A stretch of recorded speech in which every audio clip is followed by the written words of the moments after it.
4 miles into the Sierra Nevada mountains, on a metal bed frame beneath 8 sheets of bedding, lay a body that had been dead for more than a month. The body was of a man named Ted Weiher. He was 32 years old, his feet were gangrenous. His weight had fallen from 200 pounds to slightly over 100. He had not lit the fireplace, though matches were within arm's reach. He had not put on the heavy forestry clothing that hung in the trailer. He had not opened the large locker of dehydrated food in the shed outside. Food enough to feed 5 men for a year. And in the trailer with him, or somewhere in the mountains near him, there had been a working propane heater that could have kept him alive. He had not turned it on. Beside the bed, on a table, someone had left his wallet, his watch, a ring engraved with his name, and a candle that had partially melted. In all the long weeks that he sat in that trailer, watching his body fail, Ted Weiher did not use any of these resources, and we may never know why. On the night of February the 24th, 1978, in Yuba City and Marysville, California, 5 young men were preparing for something important. Their names were Theodore Weiher, Jack Madruga, William Sterling, Jack Huett, and Gary Mathias.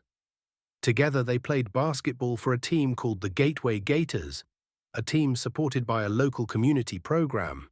All 5 of the men had intellectual disabilities or psychiatric conditions, and all 5 lived with their parents. Sports, watching it, playing it, talking about it, was the center of their social lives.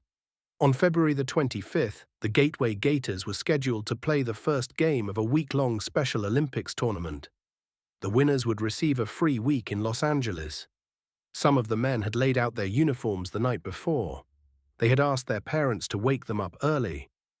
They were ready, but on the evening of the 24th, they made a decision. Instead of staying home to rest, they would drive 50 miles north to a college town called Chico to watch another team play. Jack Madruga, who was one of only 2 of them with a driver's license, got behind the wheel of his 1969 Mercury Montego, a turquoise and white 2-door coupe. The other 4 climbed in. They wore only light jackets against the cool February evening. And they drove north toward a road that none of them knew, into a part of California they had no reason to visit, and toward a night that would kill 4 of them and erase the 5th forever. Theodore Weiher was 32. He had a mild intellectual disability. He was, by all accounts, kind and willing to help others, even when it cost him. His family remembered how he would eat anything without hesitation, without discrimination. He was not cautious. He was not quick with consequence. Jack Madruga was 30. He had served in the United States Army. He did not enjoy cold weather. He had never been to the Sierra Nevada mountains, and he did not want to go. William Sterling was 29. He had taken a fishing trip with his father to the area near where the car would one day be found. He did not like it. He did not go back. Jack Huett was 24. He had a mild intellectual disability. He was so uncomfortable using telephones that his brother answered his calls for him. Gary Mathias was 25. He had served in the army, like Madruga. While stationed in West Germany in the early 1970s, he had developed serious mental health problems. He was diagnosed with schizophrenia. He experienced psychotic episodes, sometimes severe enough to land him in hospital. By 1978, he was taking medication, an antipsychotic called trifluoperazine, and a medicine to manage the side effects. His doctors considered him one of their success stories. He was working, functioning, stable. He was considered well enough to be out in the community, living with his family, traveling with friends. These were 5 ordinary young men in a small-town corner of Northern California. They were not adventurers. They were not experienced with wilderness or cold. They were friends. And on the night of February the 24th, they drove north. The UC Davis basketball team was playing Chico State. The Aggies won. Afterward, the 5 men got back in the Mercury Montego and drove a short distance into downtown Chico to a market called Bears. In closing time, they bought snacks, sodas, cartons of milk. The clerk remembered them because they came in as a large group and delayed her closing procedures. She was annoyed. She would be the last person to see all 5 of them together. And then they began the drive home. Or they began what they thought was the drive home. 50 miles south, back the way they came, lay Yuba City, Marysville, the families waiting for them. The next morning was the Special Olympics tournament. Ted, Weiher, and the others had preparation to do. They had uniforms laid out. They had asked to be woken up. They had made a commitment. But somewhere on the drive back, something happened. The Mercury Montego took a turn. It left the direct highway. It climbed higher. The road became narrower, wilder. The elevation increased. The snow began. The route they eventually took was 70 miles off course. It was not a subtle mistake. It was not a wrong turn correctable with a glance at a map. It was the kind of navigation error that suggests something more significant than simple disorientation. Or it was the result of a deliberate choice made by someone in that car to go to the mountains when everyone who knew these men insisted they had no reason to go there. The car was found on the Oroville-Quincy Highway, deep in Plumas National Forest, on Bucks Lake Road, at an elevation of 4,400 feet. It was stuck in snowdrifts. There was evidence that the men had tried to rock it free, spinning the wheels, but the snow was not terribly deep. 5 able-bodied young men should have been able to push the vehicle out without great difficulty. They did not. The car keys were not in the ignition. This suggested at first that the men might have felt the car was inoperable, that they had walked away expecting to return with help. But when police arrived, they hot-wired the vehicle. The engine started immediately. The fuel tank was approximately 1/4 full. The car was drivable. Inside the vehicle were artifacts of the evening, the empty containers and wrappers from Bear's Market, the programs from the basketball game, a roadmap of California that had been neatly folded. The men had been eating as they drove. They had been looking at a map. They had known at some point that something was wrong with their route. Police examined the Mercury's undercarriage. There were no dents, no gouges, no mud scrapes, not even on the low-hanging muffler, despite the rough mountain road and the potholes and the ruts. Either Jack Madruga, who did not like cold weather and had never been to the mountains, was an extraordinarily careful driver on unfamiliar terrain, or someone else was driving the car, someone who knew that road well enough to navigate it without damage to the chassis. Madruga's family said he would never have let anyone else drive his car. The car was left unlocked. One window was rolled down. This was unlike Madruga, who was cautious about such things.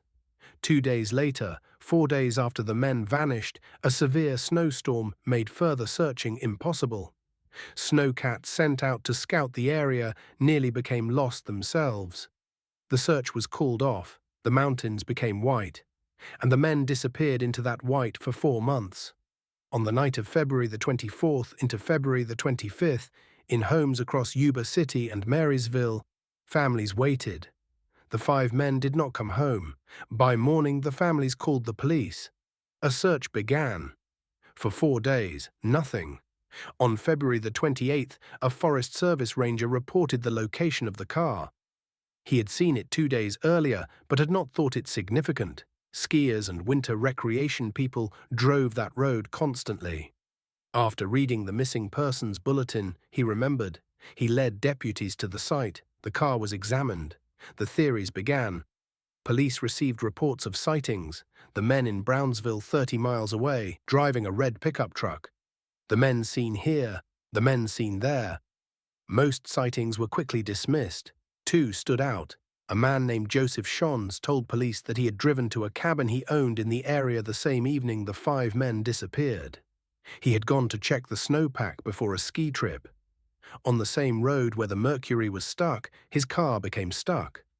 While trying to free it, he began experiencing the early symptoms of a heart attack. He returned to his car, kept the engine running for heat, and lay there in pain. 6 hours later, lying in his car, he saw headlights appear behind him. He saw a car parked behind him with headlights on. He saw people standing around it. One of them, he thought, might be a woman holding a baby. He was in severe pain and desperate for help. He called out to the group. They stopped talking. They turned off their headlights. Later, Sean saw flashlights, more lights behind him in the dark. He called out again. These lights also went out. When his car ran out of fuel, Sean's was able to walk. He made his way down the road and found help. Doctors later confirmed he had had a mild heart attack. Weiher's mother, when told this story, said it did not sound like her son. She remembered how Ted and Sterling had helped someone they knew get to the hospital after a drug overdose. She could not imagine her boy ignoring someone's call for help, even if he was scared. But Sean's was delirious from pain. He admitted he could not be entirely sure of what he had seen. The pickup truck he thought he remembered, he later said he could not be certain of that, given his condition. The case remained a puzzle. The men had taken a wrong turn, or a deliberate turn, into the mountains. They had abandoned a drivable car with fuel in the tank, and then they had vanished. 4 months later, when the snow melted, the mountains gave back what they had taken. 4 miles from where the Mercury had been abandoned. The front window of the trailer was broken. When they opened the door, they were overwhelmed by the smell of a decomposing body. It was Ted Weiher. He had been on that bed for months. An autopsy would determine that he had died of starvation and hypothermia. The growth of his beard showed that he had lived for approximately 3 months from the time he had last shaved, more than 12 weeks of survival in that trailer. But those weeks had taken a terrible cost. He had lost nearly half of his body weight. He weighed just over 100 pounds. His feet were severely frostbitten, approaching gangrene. He wore a lightweight velour shirt and lightweight pants. His shoes were nowhere to be found. On a table beside the bed were his personal effects, his wallet, his watch, a nickel ring engraved with the name Ted, a gold necklace, a candle that had partially melted, and a question that the investigation could never fully answer. The trailer had a fireplace. Beside it lay an ample supply of matches. Paperback novels were stacked nearby, kindling, simple and ready to use. The fireplace had never been lit, not once. In the shed adjacent to the trailer, investigators found 3 dozen C-ration cans. They had been opened. Their contents had been consumed. But in the same shed, in a locked locker, sat a large supply of dehydrated food. Provisions estimated to be enough to feed 5 men for an entire year. The locker had never been opened. Heavy forestry clothing hung in the trailer, clothes that would have kept a man warm against the cold and the snow. No one had put on this clothing. Near the trailer, in another shed, sat a propane tank with a valve. Had someone opened that valve, it would have fueled a heating system inside the trailer. The valve was never opened. Ted Weiher sat in that trailer in the cold. He ate the C-rations and watched his body fail. And he did not use any of the resources around him. He did not light a fire. He did not put on warm clothes. He did not unlock the food locker. He did not open the propane valve. His family said that Ted lacked what they called common sense, that he did not understand consequence the way other people did. He would ask why it was necessary to stop at a stop sign.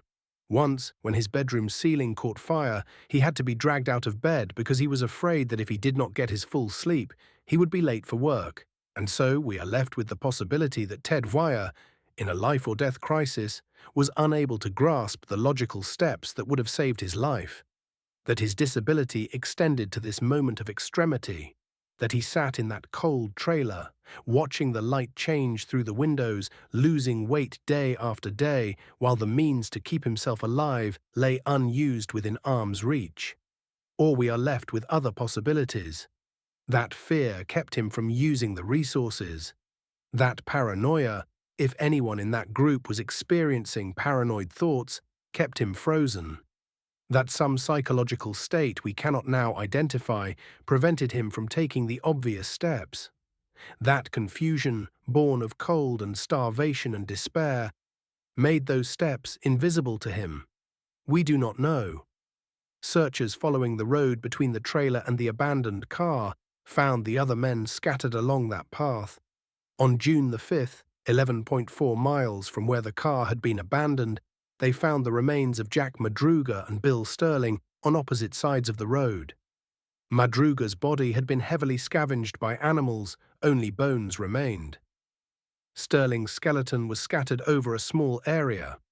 An autopsy showed that both men had died of hypothermia. Deputies speculated that one may have given in to the urge to sleep that comes in the final stages of exposure, while the other remained nearby, dying the same way. Two men, cold and tired, perhaps holding each other's hand as consciousness faded, lying down in the snow, closing their eyes. 2 days later, Jack Huett's father, searching with the other volunteers, found his son's backbone beneath a manzanita bush 2 miles northeast of the trailer. Huett's shoes and jeans were nearby. The next day, a deputy sheriff found a skull 300 feet away, confirmed by dental records to be Jack Huett's. He too had died of hypothermia. The bodies told a story. 4 miles. 4 miles, more than halfway. Huett had made it a bit further, but not to shelter. The 3 men, dressed in light clothing, in a snowstorm, had walked until they could walk no longer. And then the cold had done the rest. Although only Ted Weiher's body was found in the trailer, there is strong evidence that Gary Mathias was there as well. Mathias's tennis sneakers were in the trailer. Weiher was found barefoot. Weiher's shoes were never found. If Mathias's feet had swollen from frostbite, as was common in exposure deaths, he may have put on Weiher's shoes to venture outside. The C-ration cans had been opened with a P-38 can opener, a small military device. Only 2 members of the group were known to be familiar with this tool: Gary Mathias and Jack Madruga, both Army veterans. Madruga was likely dead by the time the cans were opened, which means Mathias probably opened them. Most tellingly, Ted Weiher's body was wrapped in 8 sheets of bedding, including a sheet covering his head. Given the severity of the gangrene on his feet, an autopsy concluded it would have been nearly impossible for Weiher, weak from starvation, crippled by frostbite, to have pulled those sheets over his own body. Someone else had covered him. Someone else had been there. All of the evidence points to Gary Mathias surviving alongside Ted Weiher, at least for some period of time. But unlike Weiher, Mathias is not where they found him. His body was never recovered. What happened to him remains unknown. Did he leave the trailer, hoping to reach help? Did he walk overland in a direction different from the way back to the car? Did he collapse in the mountains beyond the search area? Did something else happen entirely? We do not know. Gary Mathias, the 5th man, has been missing since February of 1978. No trace of him has ever been found. Police eventually theorized that the men had taken a wrong turn while attempting to visit Gary Mathias's friends in a town called Forbestown, a community in the foothills near where the mountain road began. A wrong turn can become a cascade, a missed highway sign, a confusing intersection, a decision made in increasing cold, and suddenly you are on a road you never intended to take. The day before the men disappeared, a Forest Service snowcat had traveled that same road, clearing snow from the trailer roof to prevent it from collapsing. The path the snowcat cut through the drifts might have become a kind of trail, a marker that shelter lay ahead. Is it possible that, after abandoning the car and beginning to walk, the men followed those tracks? Is it possible they believed that if they kept walking in the direction the snowcat had traveled, they would find help? The snowcat had cut through drifts 4 to 6 feet high. For men in light clothing, in deteriorating conditions, this would have been an exhausting journey. Perhaps Madruga and Sterling could not continue. Perhaps they lay down in the snow, close together, and closed their eyes. Perhaps Huett, running slightly ahead, or running in a slightly different direction, found a manzanita bush and the shelter it offered from the wind. Perhaps he died beneath that bush, alone, his backbone later found by his father. And perhaps Ted Weiher and Gary Mathias, whether they had walked all 19 miles or been carried some of the way by the others, eventually found the trailer. Perhaps they broke the window to get in. Perhaps they feared arrest for burglary if they forced a locked door. Perhaps they did what they could to survive. But what they did not do is what remains most haunting. They did not light the fire.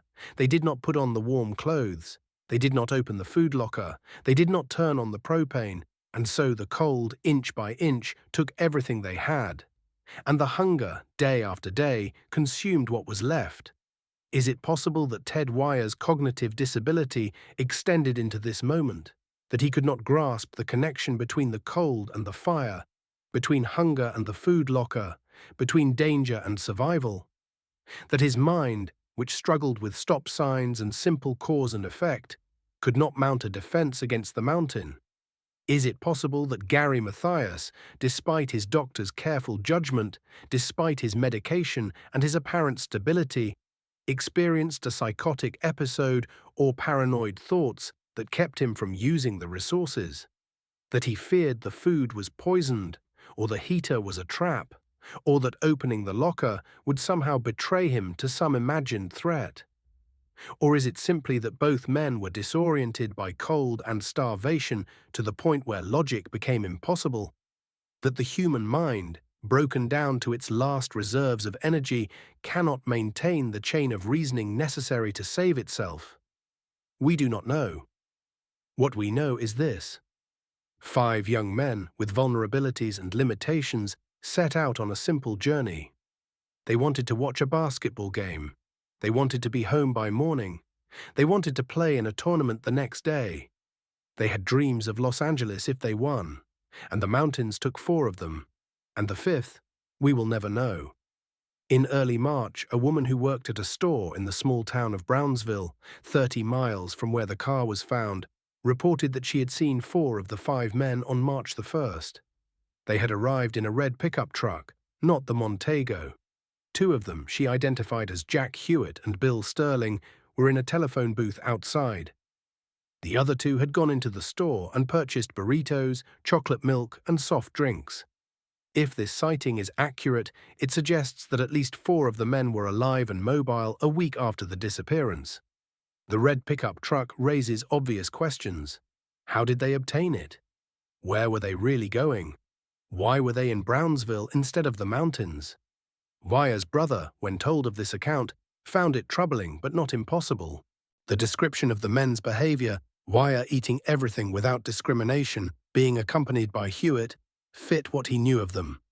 Hewett's brother confirmed that Jack hated telephones, which is consistent with 2 men standing in a telephone booth outside while others went into the store. The police classified the Brownsville witness as credible and took the sighting seriously. But no forensic evidence links any of the 5 men to Brownsville on that date. No one ever came forward to claim they gave the men a ride. The red pickup truck, if it existed, has never been identified. The sighting remains in the case file as a sighting, a report, a possibility, but unconfirmed by the physical facts. And there is Joseph Shawns, the man with the heart attack, who heard voices in the night and saw lights that went out. Was he hearing the 5 men? Or was he hearing someone else? Was his memory accurate or distorted by pain and fear and delirium? We cannot be certain. The case was never solved. 4 men died in the mountains. 1 man was never found. The reasons for the detour remain unclear. The reason the 5 men did not use the resources available to keep themselves alive remains unexplained. The exact sequence of events from the time they abandoned the car to the time Ted Weiher died alone in a trailer remains unknown. Theories remain. Some believe the men simply got lost and made a series of fatal errors born of disorientation and cold. Some believe Gary Mathias's psychiatric condition may have played a role, that he may have led them in a paranoid direction, or that his illness may have made him incapable of using survival resources. Some point to the Shawns encounter and the Brownsville sighting and suggest foul play, that perhaps someone did lure them into the mountains, that perhaps someone was there. But no evidence of murder has emerged. No suspects have been identified. The case remains cold. It has been 48 years since the men disappeared, and the mountains have not yielded their final secret. They may never. In homes across Yuba City and Marysville, 5 families grieved. 4 of them had bodies to bury. One family, the Mathias family had neither body nor closure, just absence. Just the fact that their son had gone to a basketball game on February the 24th and had never come home, had never been found. The Gateway Gators did not play in the Special Olympics tournament on February the 25th. The team was in mourning. The road where the Mercury Montego was found has since been paved. The Forest Service trailer where Ted Weiher was found still stands. In the years since, the case has been the subject of numerous documentaries, books, and investigations. People continue to try to understand what happened that night and in the weeks that followed. People continue to ask the questions that will perhaps never be answered. And in that maintenance trailer, on a table beside an empty bed, there is the image that stays: a wallet, a watch, a ring with a name engraved on it, and a candle that had melted partway down. Someone had collected these things. Someone had thought they mattered. Someone had covered the body with sheets, carefully, as though it meant something. As though death, even in that cold place, deserved something like care. What we know about the Yuba County Five is fragmentary. What we do not know is almost everything. And it is in that darkness that the story ends, the way many stories of the vanished do, with questions, with the mountains keeping their silence. With 5 young men, 4 in graves and 1 in nothing at all, somewhere in the Sierra Nevada, or beyond it, in a place we have not yet learned to look.